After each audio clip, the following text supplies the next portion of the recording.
Olmsted Outlook, at 3/4 of an acre, is the smallest parcel owned by the Guilford Land Conservation Trust, which oversees 2,993 acres.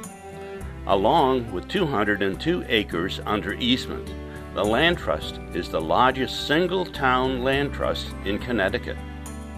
Formed in 1965, this non-profit, all-volunteer organization is dedicated to preserving open spaces for public benefit.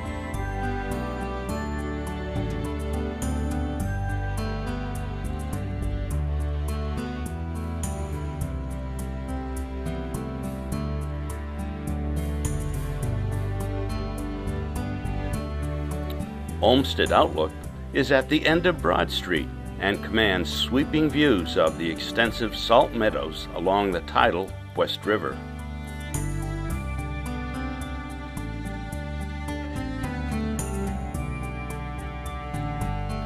The property, interestingly enough, historically may have started as the landfill, being conveniently located at the end of Broad Street and one long block from the then 16-acre town green.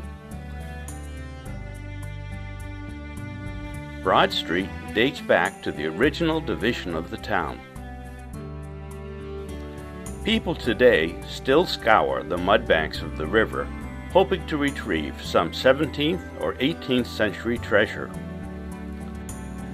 By the late 1800s, a map depicts a small gazebo on the parcel, suggesting that the use of the property had changed and was being used for recreational purposes. The first steward was Robert Sperry, who lived 2 houses down on Broad Street.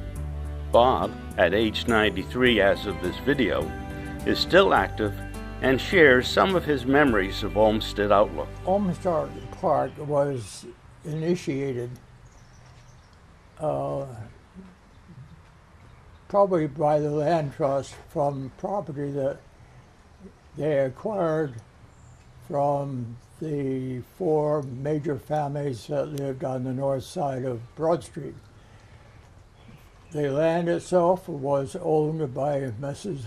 Thayer, who lived at 1 Broad Street, corner river, and she got tired of spending money for the proper maintenance of the land, and she asked the 4 families if we had any idea of buying the land from her, or any ideas as to how she could best utilize the land, or what could she do with it that we would approve of, which is a little odd, I thought.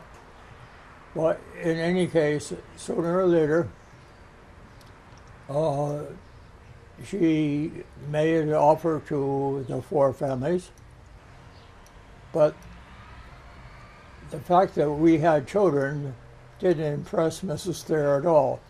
What did impress her was that from time to time, when we thought that the land on between River Street and the river was getting a little seedy, some of us, particularly the gentlemen, would go over on the land and mow the grass or do some less than professional weeding and so on.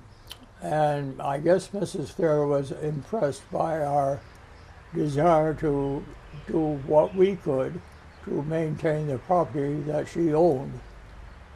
But she was tired of paying taxes, so she arranged to have some sort of a legal paper drawn up by which the 4 families would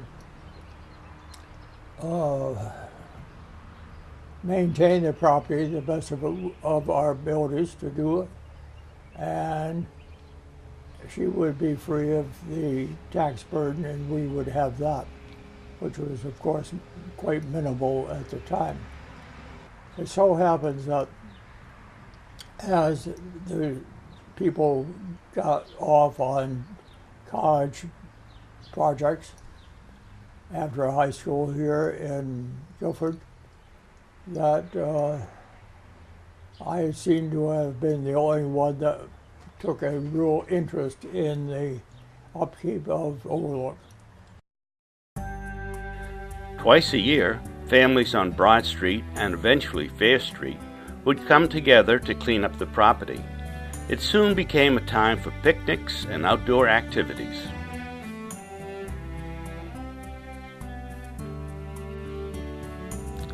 It was gifted to the Guilford Land Conservation Trust by Howard and Deborah Weaver in 1981. It was Howard who named it Olmsted Outlook.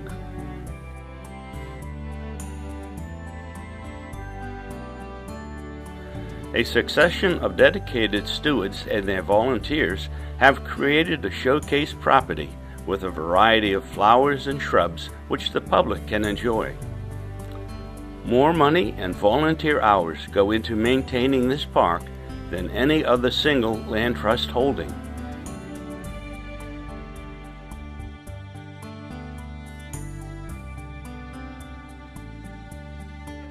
The present steward is Ted Mankiewicz, and with his small crew of volunteers, continues to expand the variety and texture of this delightful small park.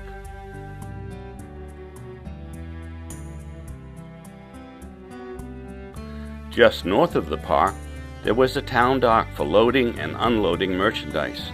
Shallow-bottom schooners and sloops would come up the river as early as the late 1700s on the high tide and unload cargo on the south side of Jones Bridge.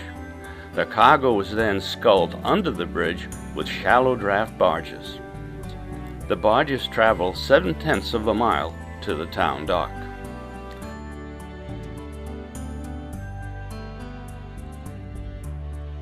Apple cider from the cider mill across the road from the dock was not the only merchandise. Many boats traveled to New York and then as far as the West Indies. There were 4 shipyards just south of the bridge, 2 on each side. Today, only 2 remain, one near the bridge and one at the mouth of the river.